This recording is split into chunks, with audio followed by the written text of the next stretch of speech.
Now, bubble wrap wasn't invented just to keep your items neatly stored inside packages. It was for epic stress relief. Oh, and one other thing. Apparently, someone thought their house would look awesome with three-dimensional wallpaper. They were going to plaster painted bubble wrap all over the walls. It didn't work, so they tried selling it as greenhouse insulation. That failed too, but they nailed it on the third try. Small bubbles, big bubbles. Hey, what's your favorite? After downing a whole thing of mac and cheese, you've got to clean your teeth. It's a rule.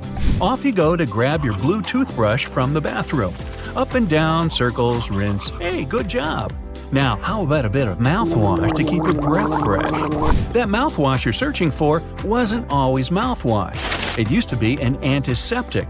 You know, the type of thing doctors and nurses use to keep their hands bacteria-free. Minty. Mouthwash was also used as a floor cleaner and a cure for bad diseases. It was even marketed as a hair tonic. Hey, next time I clean my house and find myself out of cleaning products, I might just pop a few lidfuls of mouthwash into the bucket. Play-Doh. Yeah, you love it. I mean, it does whatever you want it to. Stretch it, sculpt it into a dinosaur, make the world's longest blue pasta type thing. Just don't chuck it at the walls. Unless… Yep, Play-Doh was initially supposed to be a wallpaper cleaner. And it wasn't until 20 years later that it became the clay we all love to squeeze into weird shapes. It was a popular way of getting all that soot off your wallpaper. Everyone was using coal to heat their houses back then. Rings are big business. People wear them for loads of different reasons. You even get one when you win a Super Bowl. Yippee! Back in the day, though, rings weren't just for show. Archers used to wear them to protect their fingers from their bowstrings, and people doing needlework used them to make sure they didn't hurt themselves, all while looking extra stylish. Egyptians used them as seals, a personal ring signature. You walk into your very nice Egyptian office thousands of years ago. Everything's made of gold for some reason. Your boss walks in, "Sign this, please," and all you do is place a bit of wax on the paper and press your ring on it. Sweet, great idea! What if you lose your ring, though? Along with Play-Doh, everyone loves a slinky, especially when it's in a YouTube video with some funky music in the background. They were actually invented by accident. Back in the 1900s, an engineer was working hard at his desk to find a way to keep sensitive nautical equipment steady while the boat was swishing around all over the place. Instead, he came up with a fantastic toy. Find a treadmill, put a slinky on it, thank me later. Don't know where to store your freshly baked pie? Place it on a Frisbee, if you want the chef to scream at you.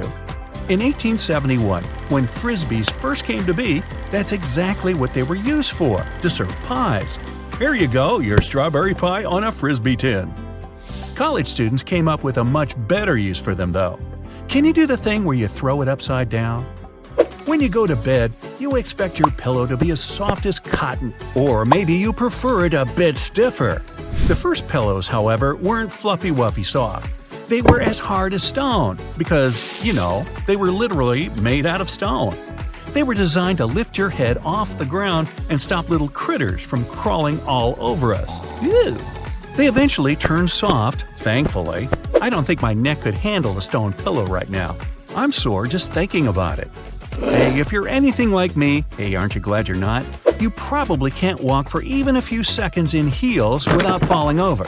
I think even standing up might be a problem. Back in the 16th century, Persian soldiers used high heels to get more accuracy from their bows while on horseback. It helped them get that little bit taller. T-shirt. Now, why is that called a t-shirt? Come on, people. Well, they didn't used to call them that. These classics used to be standard-issue undershirts for the Navy. Back then, about 100 years ago, the word t-shirt wasn't even in the dictionary. Back in ancient Egypt, some people walked around with eyeshadow. Now, you might think they were really ahead of the game when it came to fashion. That might be true, but mostly, they put it on to protect their eyes from the glare of the raging hot desert sun. No aviators back then. It was also used as a part of some ceremonies. We don't really know what they were doing or why, but for sure, they look good. Can't wait to see someone skiing down a hill with a face full of eyeshadow. Okay, you're having memory problems. No worries, we've all been there. Where? I forget. Go to your drawer and grab a stack of, those thingies, Post-its. Now write yourself a note. I'm almost out of Post-its. Ooh, very efficient. They were invented by accident by a scientist who was researching different glues. While he was trying out different mixtures, he discovered a special recipe for a glue that only stuck very lightly to most surfaces. He was actually trying to do the opposite, find the recipe for the biggest, baddest glue ever, one that could hold up framed paintings. Still, I'd argue that Post-its are probably way better than an adhesive that strong. A Kleenex comes in handy anywhere, especially if you just bit into a hot dog and mustard is oozing all over your hands. They weren't originally thought to be multi-purpose. They were originally invented to be a cold cream remover. What a weird specific use. Over the years, people started using them for anything and everything they could think of, especially as a disposable handkerchief. When their marketing team took notice of this, they rebranded them into what we know and love, Kleenex tissues. How generic. You're trying to blend in and look cool at a restaurant, and you spill your drink all over the tablecloth. Uh-oh, you were originally going to order water, but the waitress convinced you to order their new cherry-infused something or other that's going to stain like crazy. Well, not to worry, Cellophane was designed to tackle this exact issue. The idea was to wrap the tablecloth with it, and then any and all spills could be wiped clean.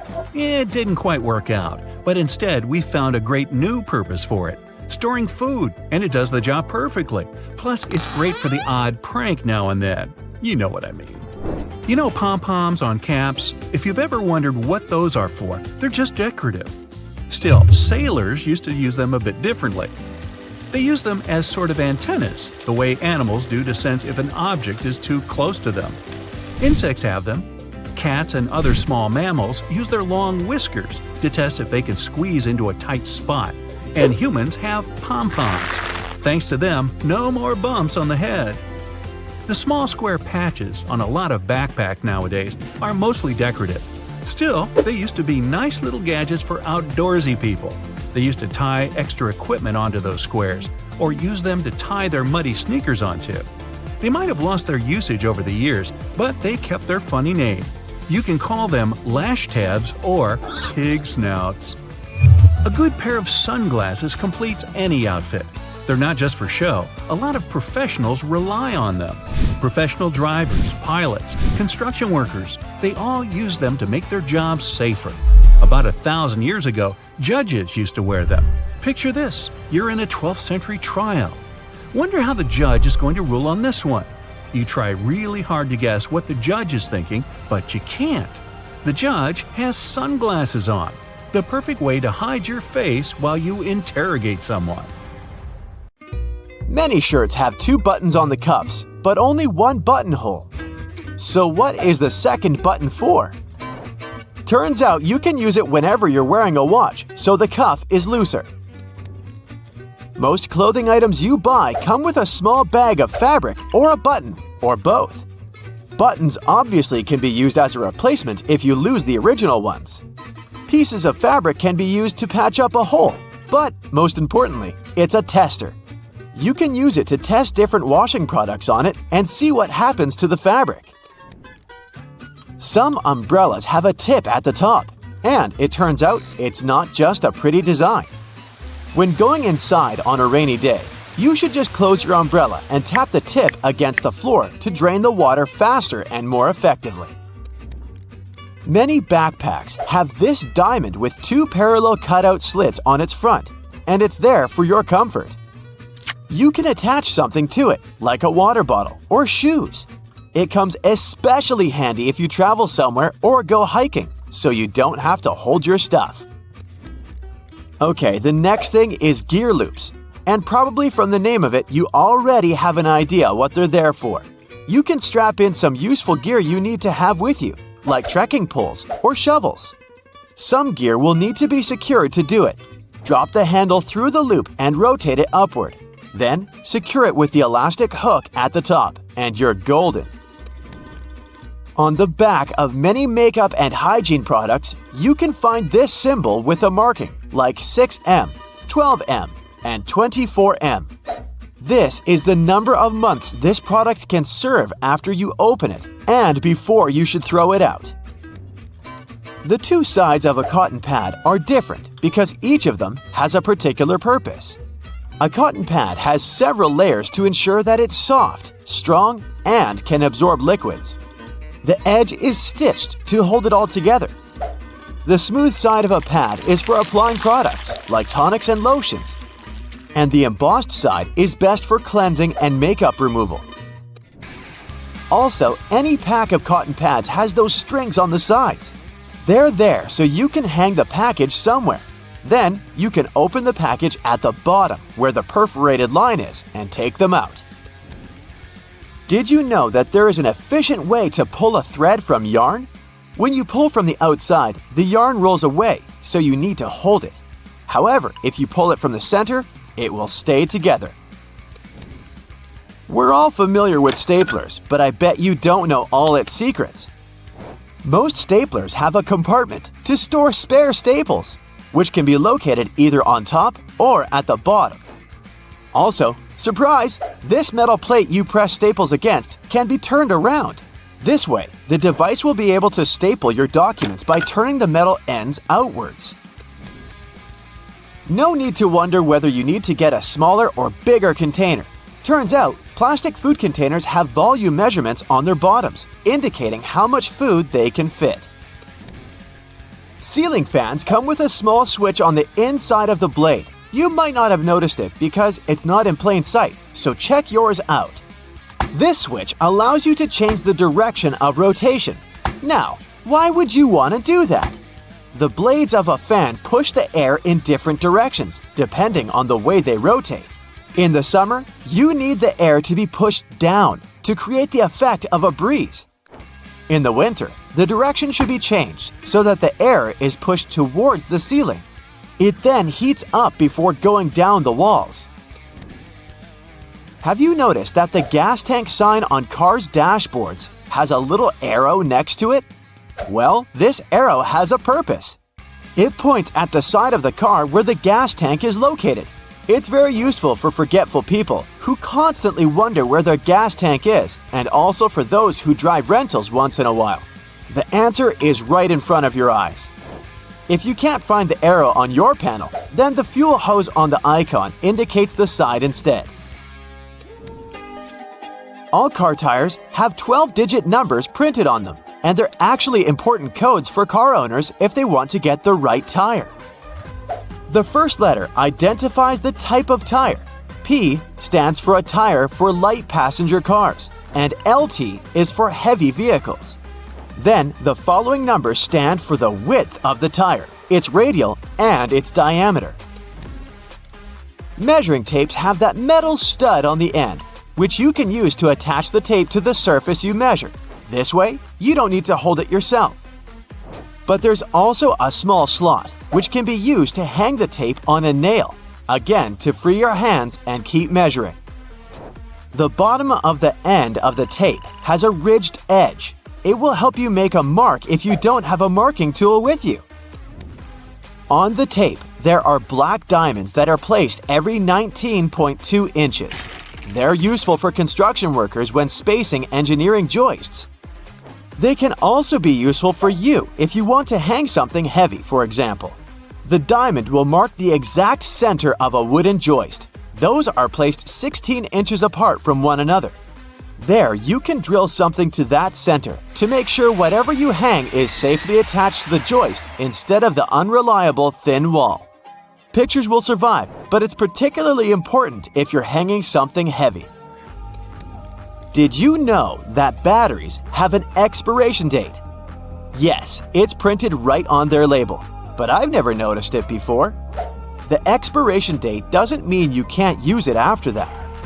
It's more like a recommended usage period, after which the manufacturer can't guarantee full battery life due to deteriorated components. These little feet keyboards have are actually a standard. The height of a keyboard should be adjustable, allowing the angle between 0 degrees and 15 degrees. The reason to fold the feet out is for you to see the keys better. in case you don't type blindly. A little problem that comes with it is that, in this case, your wrists are bent. And it's not good to keep them in this position for a long time. Pans have those holes on the ends of their handles. They're not just there for you to hang them. You can also place your cooking spoon in there. It'll hang right above the pan, and the sauce will not spill around. Make sure to tap off the sauce or food beforehand, though, so that it doesn't go down the spoon's handle. Stickers with numbers you can find on fruits can tell you some information on how the food was grown. A 4-digit code that starts with a 4 means that the fruit was grown conventionally, meaning it contains chemicals and pesticides. So your best choice should be a fruit with a 5-digit number. And if you see the number 9, it indicates that the fruit is certified organic. On the bottom of plastic bottles, you can often notice a mark of a triangle with a number engraved in the middle. This number specifies the type of plastic that was used to produce the bottle. These codes help people and local recycling centers to sort returns. Products that were made of plastic of types 1 and 2 are the easiest ones to recycle. Plastics of types 3 through 7 are tougher to recycle. That's it for today. So hey, if you pacified your curiosity, then give the video a like and share it with your friends. Or if you want more, just click on these videos and stay on the bright side.